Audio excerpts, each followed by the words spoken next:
कहानी है टाटा परिवार की। टाटा परिवार से जुड़े पारसी लोग गुजरात के नवसारी में आकर बसते हैं और पुरोहित का काम करने लगते हैं। अगली 25 पीढ़ियों तक ये लोग पुरोहित का काम करते हैं, लेकिन इनमें से एक नुसरवानजी टाटा ने पुरोहिताई का काम छोड़कर बिजनेस करने का निर्णय लिया और अपने बेटे जमशेदजी टाटा को अच्छी अंग्रेजी की पढ़ाई दिलाई। नुसरवानजी टाटा ने अपने साले दादा भाई टाटा के साथ मिलकर हांगकांग में बिजनेस शुरू किया। इस पार्टनरशिप को टाटा एंड कंपनी कहा जाने लगा। दादा भाई टाटा अफीम के कारोबारी थे। उनके देहांत के बाद उनके बेटे रतनजी दादा भाई टाटा यानी आरडी टाटा भी अफीम का कारोबार करने लगते हैं। अफीम का कारोबार उस वक्त ब्रिटिश लोगों का सबसे अधिक मुनाफा देने वाला कारोबार था।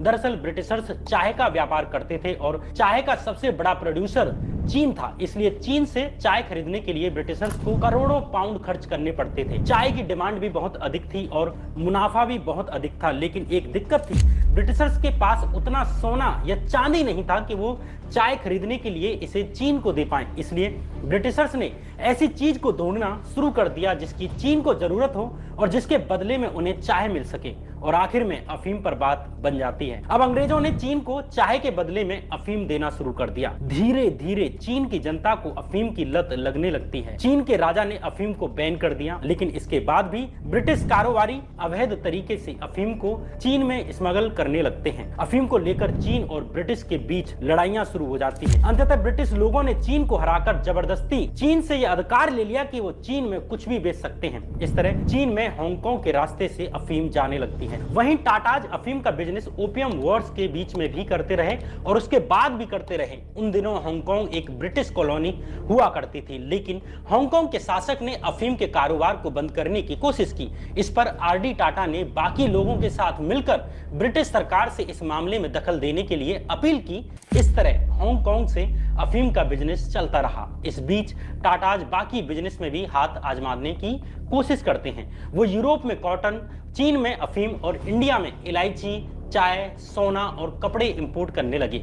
इस बीच साल 1861 में अमेरिका में 4 साल लंबा सिविल वॉर शुरू हो जाता है। अमेरिकी राष्ट्रपति अब्राहम लिंकन ने स्लेवरी यानी दास प्रथा को बंद कर दिया। अब अमेरिका में अफ्रीका से खरीदकर लाए लोगों से गुलामी की तरह काम नहीं करवाया जा सकता था। इसकी वजह से अमेरिका के कई राज्यों ने अपनी ही सरकार के खिलाफ विद्रोह कर दिया। अमेरिका के ये राज्य दास प्रथा को जारी रखना चाहते थे। इन राज्यों में गुलामों से ही दिन रात काम करवाकर कॉटन प्रोड्यूस करवाया जाता था।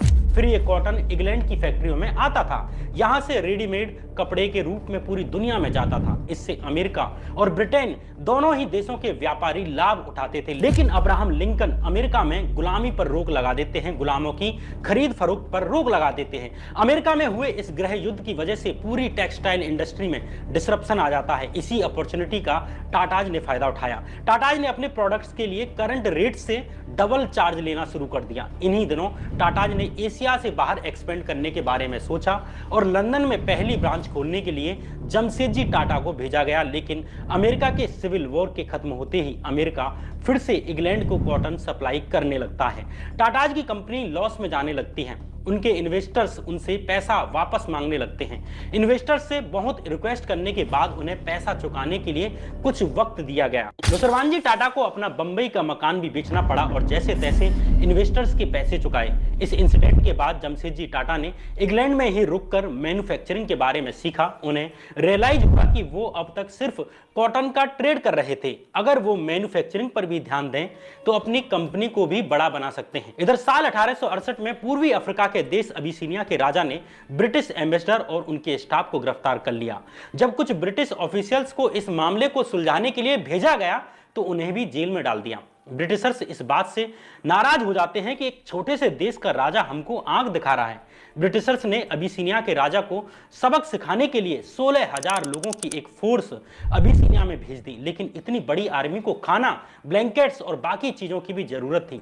इसके लिए ब्रिटिशर्स ने नुसरवानजी टाटा से कांटेक्ट किया। इतनी बड़ी ब्रिटिश फोर्स को अपनी तरफ आते देख वहां के राजा ने आत्महत्या कर ली। लेकिन इस पूरे ऑपरेशन से नुसरवानजी टाटा ने 40 लाख रुपए कमाए। जमशेदजी के पास अफीम और युद्ध के समय मुनाफाखोरी करने से इतने पैसे तो आ गए थे कि वो अब केवल सामान बेचने पर ही नहीं बल्कि बनाने पर भी ध्यान दे सकते हैं। लंदन में कपड़े का कारोबार समझ लेने के बाद साल 1869 में जमशेदजी टाटा ने साउथ बॉम्बे के चिंचपोकली में बंद पड़ी एक तेल की मिल खरीद ली और इसे कॉटन मिल में बदल दिया। इस मिल का नाम रखा गया अलेक्जेंडर मिल। यह मिल लगभग 2 साल बड़े अच्छे से चलती है। 2 साल बाद जमशेदजी ने एक लोकल कॉटन व्यापारी को इसे मुनाफे में बेच दिया। इतिहास के दौरान टाटाज को हमेशा स्मार्ट इन्वेस्टमेंट्स के लिए जाना गया। आप भी आज के फास्ट इवॉल्विंग मार्केट्स में इन्फॉर्म्ड फाइनेंशियल डिसीजंस ले सकते हैं। 2 करोड़ से ज्यादा यूजर्स ने ऑलरेडी कॉइन स्विच पर भरोसा करके क्रिप्टो करेंसी में